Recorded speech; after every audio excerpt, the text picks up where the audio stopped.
Hi dear friend, आप सभी देख रहे हैं सॉइल मैकेनिक्स। और सॉइल मैकेनिक्स में ये आई थिंक मेरे ख्याल से लेक्चर नंबर 41 है। ठीक है, लेक्चर नंबर 41 में आज हम करने वाले क्या हैं, और डिराइव करने वाले हैं क्रिटिकल हाइड्रोलिक ग्रेडियंट। ठीक है, क्रिटिकल हाइड्रोलिक ग्रेडियंट जिसका फॉर्मूला आप स्क्रीन पर देख रहे हैं, ये उसका फॉर्मूला है। ठीक है, ये उसका फॉर्मूला है जिसके बारे में ये फॉर्मूले को डिराइव करके बताने वाले हैं कि कैसे ये फॉर्मूला आया है। ठीक है, आई सी इक्वल टू स्पेसिफिक ग्रेविटी -1/1 + ई मतलब वॉइड रेशियो। ठीक है, तो यहाँ पर जो मैं पॉइंट लेकर समझाने वाला हूँ कि let us take effective pressure. ठीक है, ये इफेक्टिव प्रेशर लेकर हमने चला है। यहाँ पर आप देख सकते हैं इफेक्टिव प्रेशर इक्वल टू क्या है। ठीक है, gamma dash into z plus minus p s. P s क्या है? सीपेज प्रेशर है। ठीक है, सीपेज प्रेशर है, ये पॉइंट ध्यान में रखेंगे।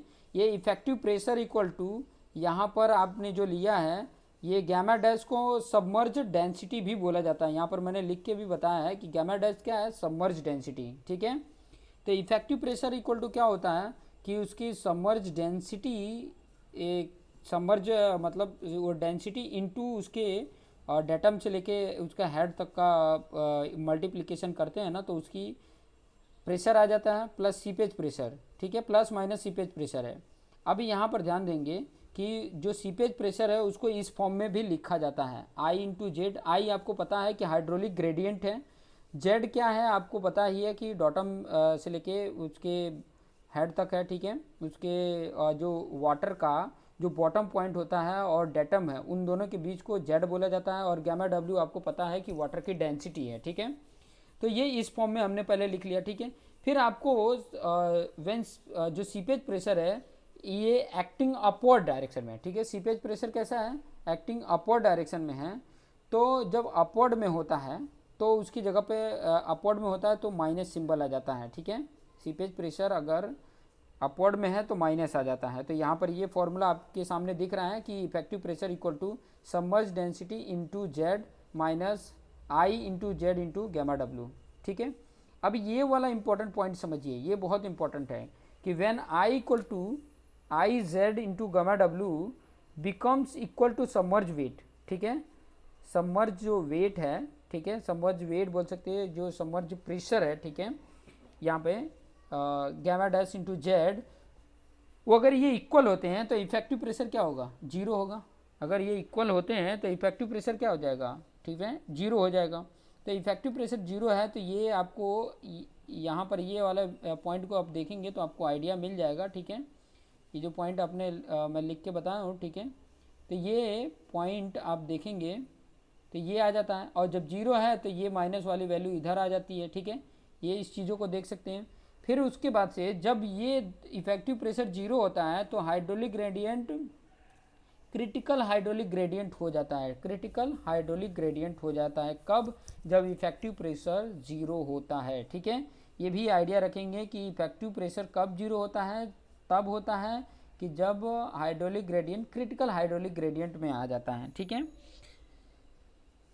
अभी यहाँ पर आप देख सकते हैं कि अभी critical hydraulic gradient equal to क्या हो जाएगा? Gamma dash z upon gamma डब्ल्यू इंटू जेड। तो जेड जेड कैंसिल हो जाएगा। यहाँ पर क्या बच जाता है? यहाँ पर आप देख सकते हैं, इसमें आप देख सकते हैं कि gamma dash upon gamma W आ जाता है। और गामा डैश का चैप्टर नंबर 2 में मैंने फॉर्मूला भी बताया था, और ये कैसे आया था मैं थोड़ा सा आपको आइडिया दे देता हूँ कि कैसे आया था। हमने डिटरमाइन किया था बल्क डेंसिटी। अब बल्क डेंसिटी से ड्राई डेंसिटी, सैचुरेटेड डेंसिटी और सबमर्ज डेंसिटी, ये सभी चीज़ें हमने निकाले थे। तो वहाँ से ये फॉर्मूला आया था। यहाँ पर साइड में मैंने लिख भी दिया है कि सबमर्ज डेंसिटी का फॉर्मूला क्या था? G-1 इंटू वाटर की डेंसिटी अपन 1 + E। ये वैल्यू इस फॉर्मूले में पुट कर देंगे। ये फॉर्मूले में पुट करते हैं तो ये आ जाता है, आपके सामने देख रहे हो। तो इसमें दोनों में ऊपर भी वाटर की डेंसिटी और नीचे भी वाटर की डेंसिटी, ये दोनों को कैंसिल कर देते हैं तो आपके पास ये क्रिटिकल डेंसिटी आपके सामने आ जाती है। ये क्रिटिकल जो है हाइड्रोलिक ग्रेडियंट जो है वो आपके सामने आ जाता है, G-1 1 + E। जब भी इससे रिलेटेड अगर क्वेश्चन पूछता है कि इसके हाइड्रोलिक ग्रेडियंट क्या होंगे अगर उस सॉइल की स्पेसिफिक ग्रेविटी जी हो, देखो किसके ऊपर डिपेंड कर रहा है। यहाँ पर अगर हाइड्रोलिक ग्रेडियंट की वैल्यू देख रहे हैं तो किसके ऊपर? सॉइल की स्पेसिफिक ग्रेविटी और वॉइड रेशियो के ऊपर डिपेंड है। ठीक है, यहाँ पे अगर वैल्यू के बेस पे देखोगे तो किसके ऊपर डिपेंड है, स्पेसिफिक ग्रेविटी और उसके वॉइड रेशियो के ऊपर डिपेंड है, ठीक है। तो आईसी की वैल्यू की अगर मैं बात करूँ, ध्यान से समझना, आईसी की वैल्यू की अगर यहाँ पर रेंज की भी बात करेंगे, ठीक है, कि वॉइड रेशियो, अगर ध्यान से समझना कि वॉइड रेशियो का लिमिट जो होता है आपको पता ही है कि उसकी अपर लिमिट जो होती है वॉइड रेशियो, आपको पता है कि वॉइड रेशियो इक्वल टू क्या होता है, वॉल्यूम ऑफ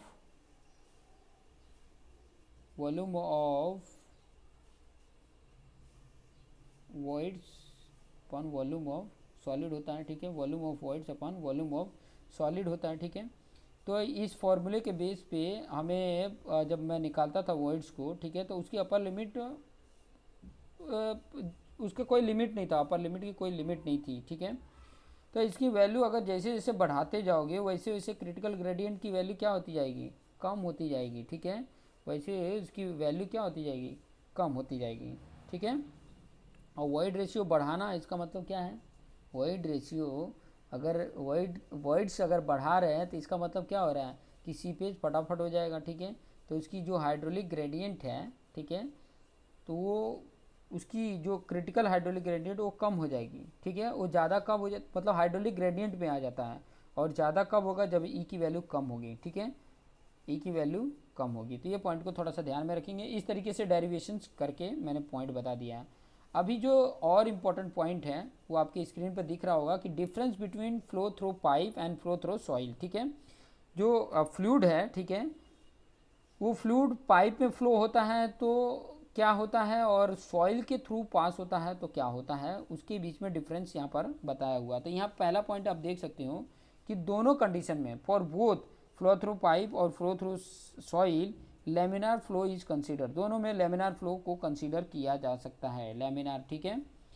अगर दूसरे पॉइंट को अगर आप देखोगे, ध्यान से देखो दूसरे पॉइंट को, क्या बोल रहा है कि in case of flow through pipe, ठीक है, in case of flow through pipe the area of flow is large, जो फ्लो होने का एरिया होगा वो क्या होगा, लार्ज होगा, ठीक है, ऑब्वियसली लार्ज होगा क्योंकि उसको रोकने वाले और कोई तो होंगे नहीं, रोकने वाला सिर्फ उसका वॉल होगा। While in case of flow through soil the area of flow is less, obviously उसके वर्ड्स जितने होंगे वही उसका एरिया फ्लो होने का होगा।